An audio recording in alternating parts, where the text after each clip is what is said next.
அனைவருக்கும் வணக்கம். இது உங்கள் கஜா கல்வியகம். இந்த பதிவுல நம்ம என்ன பார்க்க போறோம் அப்படின்னு பாத்தீங்கன்னா, தீயும் சக்கரமும் மனிதனின் மூளையை வளர்ச்சி அடைய செய்தது. என்னங்க ஆச்சரியம்? தீயும் சக்கரமும் எப்படி மனித மூளைக்கு தொடர்பு? நமக்கு நல்லா தெரியும், மனிதனோட முதல் கண்டுபிடிப்பு இந்த சக்கரம், கரெக்டுங்களா? முதல் படைப்பு, முதல் கண்டுபிடிப்பு தீ, நெருப்பு. அவன் நெருப்பை கண்டுபிடிச்சதுக்கு அப்புறம் நிறைய எவால்வ் ஆகிறான். நல்லா யோசிச்சு பாருங்க, நெருப்பு எதற்கு டைரக்டா யூஸ் ஆகும்?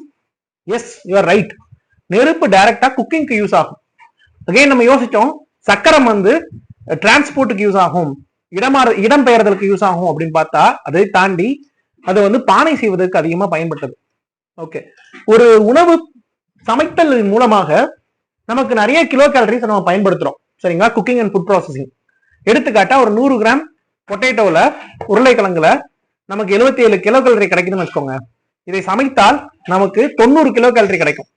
அப்போ மனித மூளைக்கு 20% உணவு தேவைப்படும், உணவின் ஆற்றல் தேவைப்படும். இவ்வாறாக மூளையின் அளவு பெரிதானது.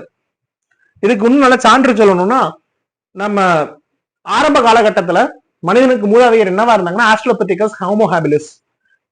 இவர்கள் உணவு சேகரிப்பவர்கள். அவர்கள் மூளையின் அளவை பாருங்கள், 400 to 600 சென்டிமீட்டர் கியூப், சரிங்களா? இதுவே modern humans like homo sapiens, homo erectus, உணவை வேட்டையாடு ஆடினவங்க ஹோமோ எரக்டஸ், சரிங்களா? உணவை உற்பத்தி செய்தவர்கள் ஹோமோ சாப்பியன்ஸ்.